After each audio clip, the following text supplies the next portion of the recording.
श्री गणेशाय नमः। एक बार प्रेम से बोलो श्री शंकर भगवान की जय। शिव पुराण शतरुद्र संहिता अध्याय 40-41 अर्जुन और शिवदूत का वार्तालाप।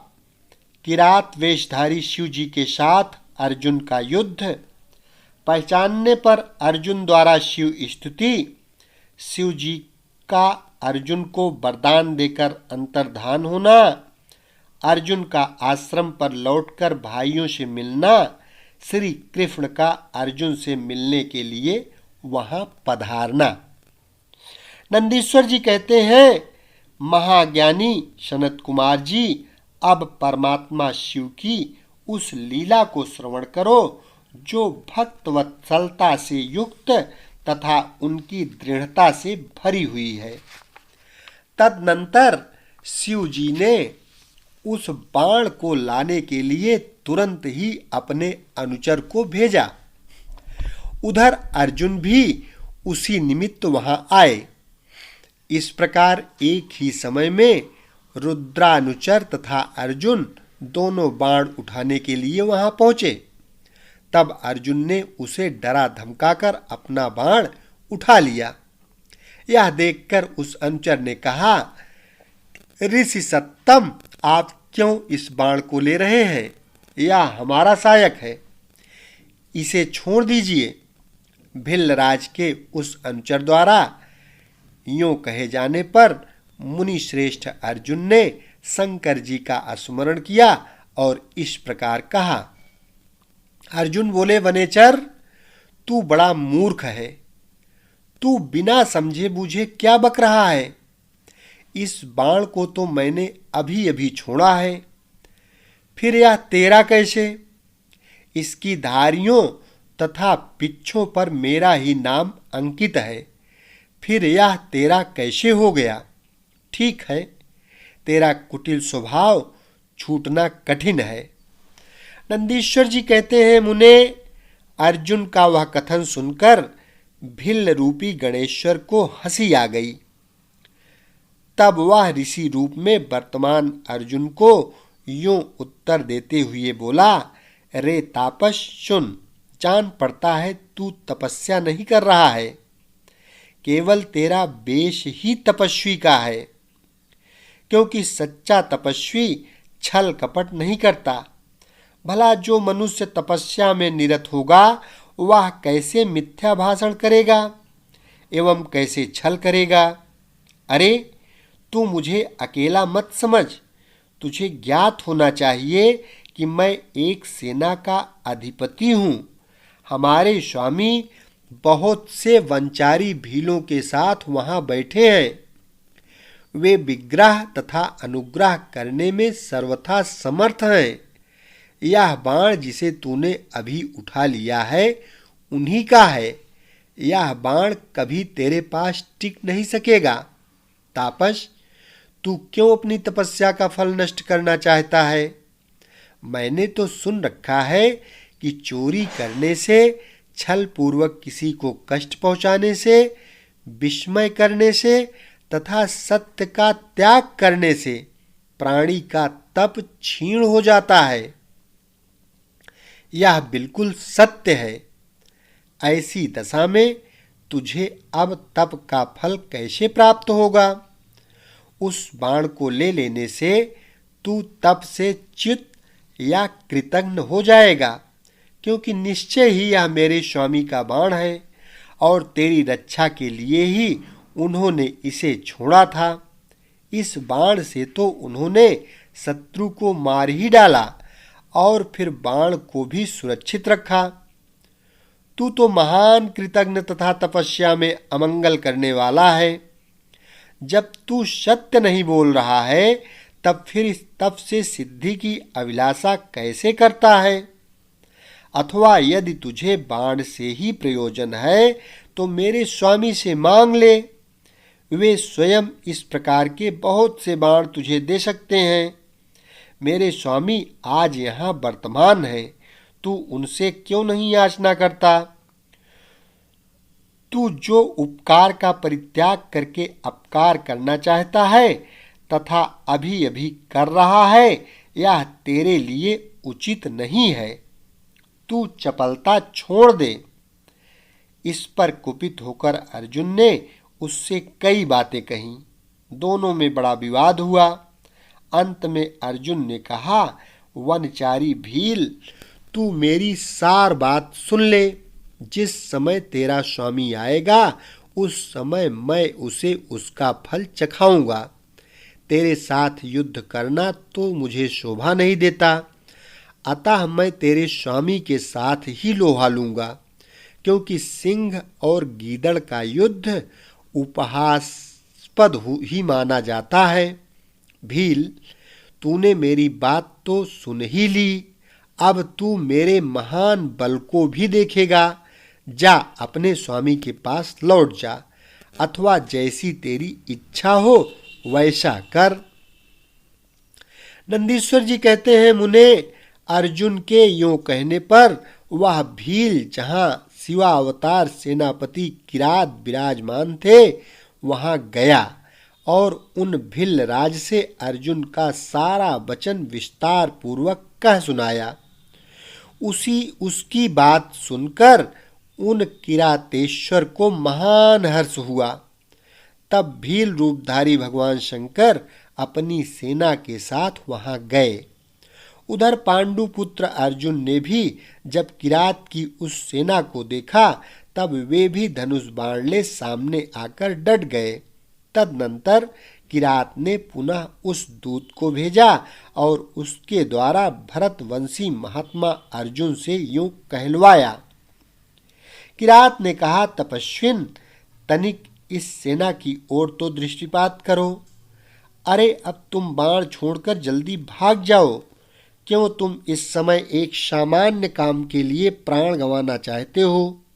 तुम्हारे भाई दुख से पीड़ित हैं, स्त्री तो उनसे भी बढ़कर दुखी है।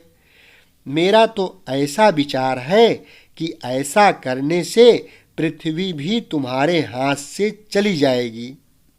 नंदीश्वर जी कहते हैं, मुने, जब अर्जुन की सब तरह से रक्षा करने के लिए किरात रूपधारी परमेश्वर शंभु ने उनकी भक्ति की दृढ़ता की परीक्षा के निमित्त ऐसी बात कही, तब वह शिवदूत उसी समय अर्जुन के पास पहुंचा और वह सारा वृत्तांत उनसे विस्तार पूर्वक कह सुनाया। उनकी बात सुनकर अर्जुन ने उस समागत दूत से पुनः कहा, दूत, तुम जाकर अपने सेनापति से कहो कि तुम्हारे कथनानुसार करने से सारी बातें विपरीत हो जाएंगी। यदि मैं तुम्हें अपना बाण दे देता हूं तो निसंदेह मैं अपने कुल को दूषित करने वाला सिद्ध होऊंगा। इसलिए भले ही मेरे भाई दुखार्त हो जाएं तथा मेरी सारी विद्याएं निष्फल हो जाएं, परंतु तुम आओ तो सही। मैंने ऐसा कभी नहीं सुना है कि कहीं सिंह गीदड़ से डर गया हो। इसी प्रकार राजा क्षत्रिय कभी भी वनेचर से भयभीत नहीं हो सकता।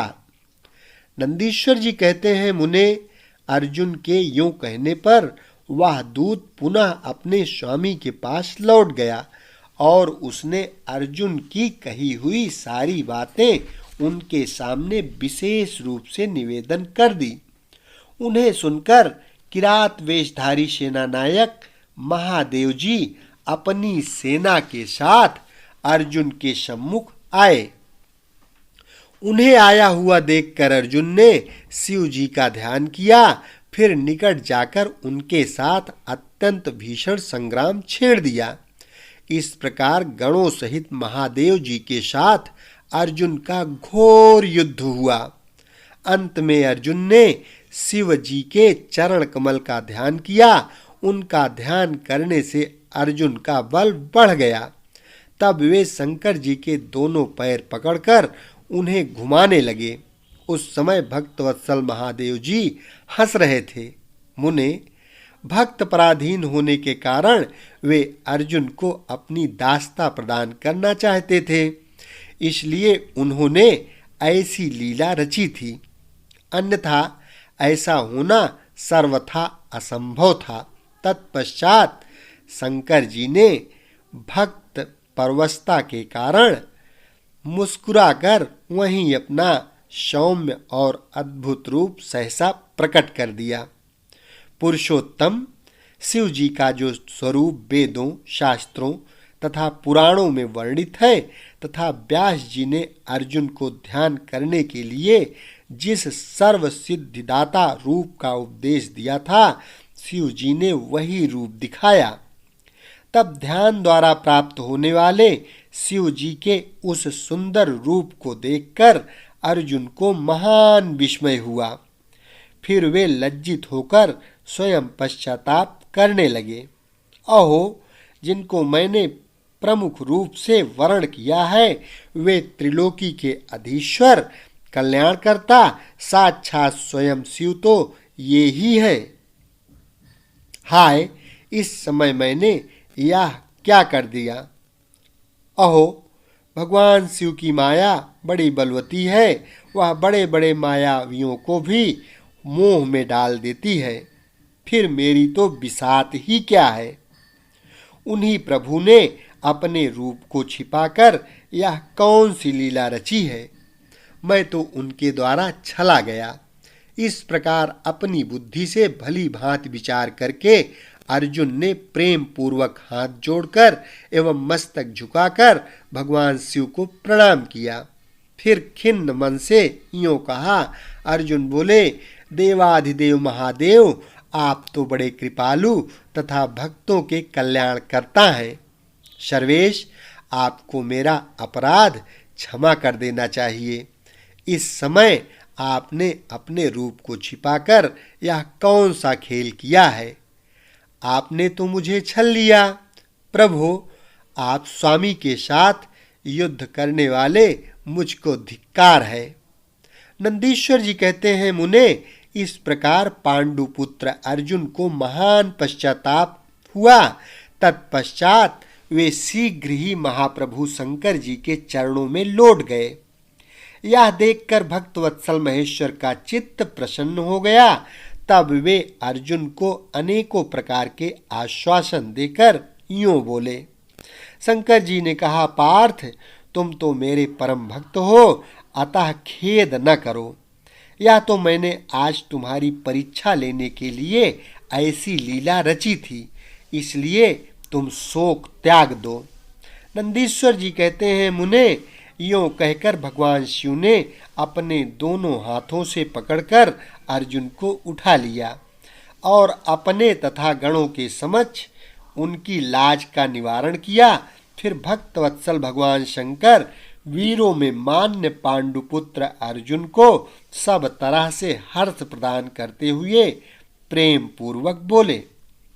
शिव जी ने कहा, पांडवों में श्रेष्ठ अर्जुन, मैं तुम पर परम प्रसन्न हूं, अतः अब तुम वर मांगो।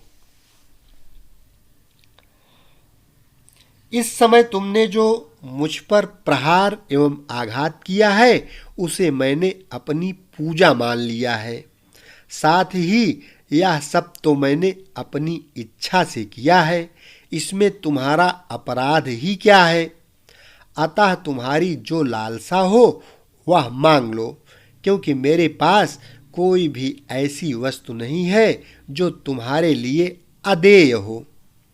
यह जो कुछ हुआ है वह शत्रुओं में तुम्हारे यश और राज्य की स्थापना के लिए अच्छा ही हुआ है। तुम्हें इसका दुख नहीं मानना चाहिए। अब तुम अपनी सारी घबराहट छोड़ दो। नंदीश्वर जी कहते हैं, मुने, भगवान शंकर के यूं कहने पर अर्जुन भक्ति पूर्वक सावधानी से खड़े होकर शंकर जी से बोले। अर्जुन ने कहा, शंभो, आप तो बड़े उत्तम स्वामी हैं, आपको भक्त बहुत प्रिय हैं। देव, भला मैं आपकी करुणा का क्या वर्णन कर सकता हूँ। सदाशिव, आप तो बड़े कृपालु हैं। यूं कहकर अर्जुन ने महाप्रभु शंकर की सद्भक्ति युक्त एवं वेद सम्मत स्तुति आरंभ की। अर्जुन बोले, आप देवाधिदेव को नमस्कार है। कैलाशवासिन आपको प्रणाम है। सदाशिव आपको अभिवादन है। पंचमुख परमेश्वर आपको मैं सिर झुकाता हूँ। आप जटाधारी तथा 3 नेत्रों से विभूषित हैं। आपको बारंबार नमस्कार है। आप प्रसन्न रूप वाले तथा सहस्रों मुखों से युक्त हैं। आपको प्रणाम है। नीलकंठ आपको मेरा नमस्कार प्राप्त हो। मैं सद्योजात को अभिवादन करता हूँ। वामांग में गिरजा को धारण करने वाले वृषभध्वज आपको प्रणाम है। 10 भुजाधारी आप परमात्मा को पुनः पुनः अभिवादन है। आपके हाथों में डमरू और कपाल शोभा पाते हैं तथा आप मुंडों की माला धारण करते हैं। आपको नमस्कार है। आपका श्री विग्रह शुद्ध स्फटिक तथा निर्मल कर्पूर के समान गौर वर्ण का है। हाथ में पिनाक सुशोभित है तथा आप उत्तम त्रिशूल धारण किए हुए हैं। आपको प्रणाम है। गंगाधर आप व्याघ्र चर्म का उत्तरीय तथा गज चर्म का वस्त्र लपेटने वाले हैं। आपके अंगों में नाग लिपटे रहते हैं। आपको बारंबार अभिवादन है। सुंदर लाल लाल चरणों वाले आपको नमस्कार है। नंदी आदि गणों द्वारा सेवित आप गणनायक को प्रणाम है। जो गणेश स्वरूप हैं, कार्तिकेय जिनके अनुगामी हैं, जो भक्तों को भक्ति और मुक्ति प्रदान करने वाले हैं, उन आपको पुनः पुनः नमस्कार है। आप निर्गुण, सगुण, रूप रहित, रूपवान, कलायुक्त तथा निष्कल हैं। आपको मैं बारंबार सिर झुकाता हूँ। जिन्होंने मुझ पर अनुग्रह करने के लिए किरात वेश धारण किया है, जो वीरों के साथ युद्ध करने के प्रेमी तथा नाना प्रकार की लीलाएं करने वाले हैं, उन महेश्वर को प्रणाम है। जगत में जो कुछ भी रूप दृष्टि गोचर हो रहा है, वह सब आपका ही तेज कहा जाता है। आप चिद्रूप हैं और अन्य भेद से त्रिलोकी में स्मरण कर रहे हैं, रमण कर रहे हैं। जैसे धूलि कणों की आकाश में उदय हुई तारकाओं की तथा बरसते हुए जल की बूंदों की गणना नहीं की जा सकती, उसी प्रकार आपके गुणों की भी संख्या नहीं है। नाथ, आपके गुणों की गणना करने में तो वेद भी समर्थ नहीं है। मैं तो केवल एक मंद बुद्धि व्यक्ति हूँ, फिर मैं उनका वर्णन कैसे कर सकता हूँ। महेशान, आप जो कोई भी हो, आपको मेरा नमस्कार है। महेश्वर, आप मेरे स्वामी हैं और मैं आपका दास हूँ, अतः आपको मुझ पर कृपा करनी ही चाहिए। नंदीश्वर जी कहते हैं, मुने, अर्जुन द्वारा किए गए इस स्तवन को सुनकर भगवान शंकर का मन परम प्रसन्न हो गया। तब वे हंसते हुए पुनः अर्जुन से बोले। शंकर जी ने कहा, वत्स, अब अधिक कहने से क्या लाभ। तुम मेरी बात सुनो और अपना अभीष्ट वर मांग लो। इस समय तुम जो कुछ कहोगे वह सब मैं तुम्हें प्रदान करूंगा। नंदीश्वर जी कहते हैं, महर्षि, शंकर जी के यूं कहने पर अर्जुन ने हाथ जोड़कर नतमस्तक हो सदाशिव को प्रणाम किया और फिर प्रेम पूर्वक गदगद वाणी में कहना आरंभ किया। अर्जुन ने कहा, विभो, आप तो स्वयं ही अंतर्यामी रूप से सबके अंदर विराजमान हैं, अतः घट घट की जानने वाले हैं। ऐसी दशा में मैं क्या कहूँ, तथापि मैं जो कुछ कहता हूँ उसे आप सुनिए। भगवान, मुझ पर शत्रुओं द्वारा जो संकट प्राप्त हुआ था वह तो आपके दर्शन से ही विनष्ट हो गया। अब जिस प्रकार मुझे इस लोक की परासिद्धि प्राप्त हो सके वैसी कृपा कीजिए। नंदीश्वर जी कहते हैं, मुने, इतना कहकर अर्जुन ने भक्तवत्सल भगवान शंकर को नमस्कार किया और फिर वे हाथ जोड़कर मस्तक झुकाए हुए उनके निकट खड़े हो गए। तब स्वामी शिवजी को यह ज्ञात हो गया कि यह पांडुपुत्र अर्जुन मेरा अनन्य भक्त है। तब वे भी परम प्रसन्न हुए। फिर उन महेश्वर ने अपने पाशुपत नामक अस्त्र को, जो सर्वथा समस्त प्राणियों के लिए दुर्जय है, अर्जुन को दे दिया और इस प्रकार कहा। शिव जी बोले, वत्स, मैंने तुम्हें अपना महान अस्त्र दे दिया। इसे धारण करने से अब तुम समस्त शत्रुओं के लिए अजेय हो जाओगे। जाओ, विजय लाभ करो। साथ ही मैं श्री कृष्ण से भी कहूँगा, वे तुम्हारी सहायता करेंगे, क्योंकि श्री कृष्ण मेरे आत्मस्वरूप भक्त और मेरा कार्य करने वाले हैं। भारत, मेरे प्रभाव से तुम निष्कंटक राज्य भोगो और अपने भाई युधिष्ठिर से सर्वदा नाना प्रकार के धर्म कार्य कराते रहो। नंदीश्वर जी कहते हैं, मुने यूं कहकर शंकर जी ने अर्जुन के मस्तक पर अपना कर कमल रख दिया और अर्जुन द्वारा पूजित हो वे शीघ्र ही अंतर्धान हो गए। इस प्रकार भगवान शंकर के वरदान और अस्त्र पाकर अर्जुन का मन प्रसन्न हो गया। तब वे अपने मुख्य गुरु शिव का भक्ति पूर्वक स्मरण करते हुए अपने आश्रम को लौट गए। वहां अर्जुन से मिलकर सभी भाइयों को ऐसा आनंद प्राप्त हुआ मानो मृतक शरीर में प्राण का संचार हो गया हो।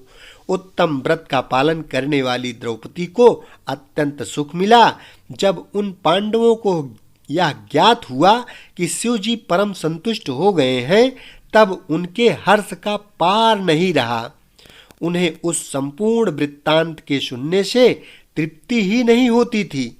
उस समय उस आश्रम में महामनस्वी पांडवों का भला करने के लिए चंदन युक्त पुष्पों की वृष्टि होने लगी। तब उन्होंने हर्षपूर्वक संपत्ति दाता तथा कल्याणकर्ता शिव को नमस्कार किया और 13 वर्ष की अवधि को समाप्त हुई जानकर यह निश्चय किया कि अवश्य ही हमारी विजय होगी। इसी अवसर पर जब श्री कृष्ण को पता चला कि अर्जुन लौटकर आ गए हैं, तब यह समाचार सुनकर उन्हें बड़ा सुख मिला और वे अर्जुन से मिलने के लिए वहां पधारे तथा कहने लगे कि इसीलिए मैंने कहा था कि शंकर जी संपूर्ण कष्टों का विनाश करने वाले हैं। मैं नित्य उनकी सेवा करता हूँ, अतः आप लोग भी उनकी सेवा करें। मुने, इस प्रकार मैंने शंकर जी के किरात नामक अवतार का वर्णन किया। जो इसे सुनता अथवा दूसरे को सुनाता है, उसकी सारी कामनाएं पूर्ण हो जाती हैं। अध्याय 40-41 संपन्न हुआ। एक बार प्रेम से बोलो, देवाधिदेव महादेव श्री भोलेनाथ शिव शंकर भगवान की जय। शेष अगले भाग में।